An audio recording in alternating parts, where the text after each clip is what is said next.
Hello, నేను మీ బంగారం cooking special. ఈరోజు మనం వంకాయ ఫ్రై చేసుకోబోతున్నాం. వంకాయలో చాలా రకాలు ఉంటాయండి. ఆల్రెడీ మీకు పాట పాడి చెప్పాను. ఆహా ఏమి రుచి అనదామై మరచి రోజు తిన్నా మరి మోసే తీరనిది తాజా కూరలలో రాజా ఎవరండి. ఇంకా చెప్పాలా? వంకాయనండి బాబు. సో దానికి కావాల్సింది ఒక కళాయి పెట్టుకుని దాంట్లో ఆయిల్ వేసుకుని కొంచెం జీలకర్ర, పచ్చిమిర్చి, ఉల్లిపాయలు, కరివేపాకు, కొంచెం కొత్తిమీర వేసుకోండి. వేసుకుని ఇంకేముందండి, తిప్పండి, గెర తిప్పేయండి. ఫోన్ కదండి బాబు, గరిటె తిప్పేసేయండి. కొంచెం ఆవాలు, కొంచెం పచ్చనగపప్పు, కొంచెం మినప్పప్పు, అంటే అన్నీ 1/2 టీ స్పూన్ అనుకోండి. మరీ ఎక్కువ వేసుకుంటే బాగోదండి, పంటికి అన్నీ ఈ పప్పులే తగులుతాయి అన్నమాట. సో మనం పోపుకి కావాల్సినవన్నీ తక్కువ వేసుకోండి. వెల్లుల్లిపాయలు చాలా ఇంపార్టెంట్ సుమి. వెల్లుల్లిపాయలు కొట్టుకుని వేసుకుంటే ఆ ఫ్లేవర్ చాలా బాగుంటుంది, హార్ట్కి మంచిది. వెల్లుల్లిలోని చాలా ఉపయోగాలు ఉన్నాయి. కావాలంటే నా యూట్యూబ్ ఛానల్లో పెట్టారో చూసుకోండి, షార్ట్స్లో. తర్వాత నేను రాక్ సాల్ట్ వేసాను, తర్వాత పసుపు వేసాను, తర్వాత తిప్పేసేయండి. మరి గిరగరగరగా తిప్పిన తర్వాత కాతంత ఎండుమిర్చేసేయండి. 4 సీల్స్ వేసుకోండి. చిన్న ముక్కలు కట్ చేసి వేసేసి తిప్పేసేయండి. మామూలుగా తిప్పకూడదు, అంతే. ఎర్రగా అయిపోలా ఆ కళాయిలో, ఆ నూనెలో బాగా మగ్గిన తర్వాత మనం వంకాయల్ని శుభ్రంగా కడిగేసుకుని ఒక వాటర్లోని కొంత ఉప్పు వేసి ఆ నీటిలోని ఈ వంకాయ ముక్కలు చిన్న ముక్కలుగా కట్ చేసి వేసుకుని కడిగేసుకోండి. ఎందుకంటే కంట్రెక్కు ఏదో అంటారు కదా, నల్లగా అవ్వవు అనమాట. సో నేను వేసాను అందులో. చిన్న ముక్కలు వేసేసుకుని మనం బాగా వేయించాలన్నమాట.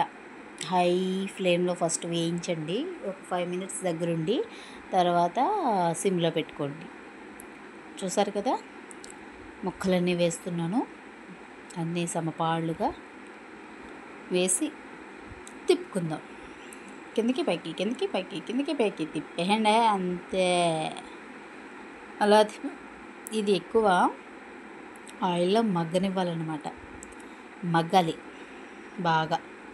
మూత పెట్టండి. మరి పెట్టేసిన తర్వాత ఆగండి, మళ్ళీ తీసేయండి, మళ్ళీ తిప్పేయండి, గిర తిప్పేసి మళ్ళీ మూత పెట్టేసి మళ్ళీ మగ్గనివ్వండి.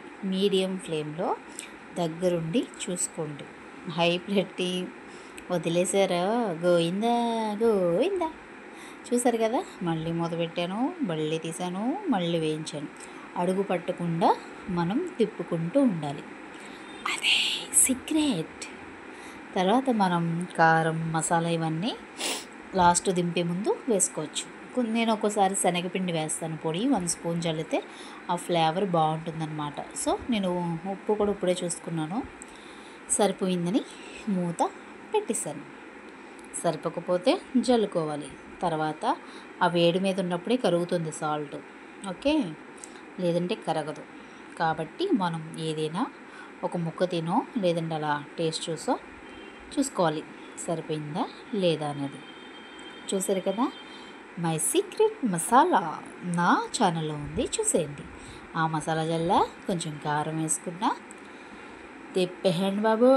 సాల్ట్ కూడా వేసుకున్నా, ఎందుకంటే సరిపోలేదు కావున మనం మరి ఒకసారి సాల్ట్ వేసుకుని మరి ఒకసారి దాన్ని జాగ్రత్తగా కలుపుకుందాం. ఇది అల్లం వెల్లుల్లి పేస్ట్ కూడా 1/2 టీ స్పూన్ వేసుకోండి, చాలా ఫ్లేవర్ బాగుంటుంది. మనం ఏంటంటే ఇది కూడా పల్లి పొడి, నువ్వుల పొడి ఇలాంటివి కూడా జల్లుకోవచ్చు మీ దగ్గర ఉంటే, లేదంటే స్కిప్ చేసేయండి. నా దగ్గర ఉంది, నేను చేసుకున్న పల్లి పొడి, నువ్వుల పొడి ఉంది, వేసుకున్నాను. సో మీరు ఉంటే వేసుకోండి, లేకపోతే లేదు. ఫ్లేవర్ కావాలంటే వేసుకోండి, అవసరం లేదంటే వేయాల్సిన పని లేదు. ఈ ఫ్రై మసాలా వేసుకున్నా బాగుంటుంది, ఓకేనా. మళ్ళీ మూత పెట్టేశాను, మళ్ళీ తిప్పిస్తున్నాను అన్నమాట. గిరగిరగా తిప్పేసేయండి. కిందకి పైకి కిందకి పైకి తిప్పేయండి బాబు, తిప్పేయండి. ఇది బాగా మగ్గనిచ్చిన తర్వాత వేడి వేడి అన్నంలో, సాంబార్లో కానీ రసంలో కానీ ఈ ఫ్రై చాలా బాగుంటుందన్నమాట. ఒకసారి మీరు కూడా చేసుకుని తినండి. సిమ్లోనే ఉంచండి, ఒక 5 మినిట్స్ మగ్గిపోతుంది. చూసారు కదా వేడి వేడి ఫ్రై. మీరు కూడా చేసుకుని తినేసేయండి. Thanks for watching. నేను మీ బంగారం cooking special vlogs. Thank you. Thanks for watching. చూసారు కదా పప్పు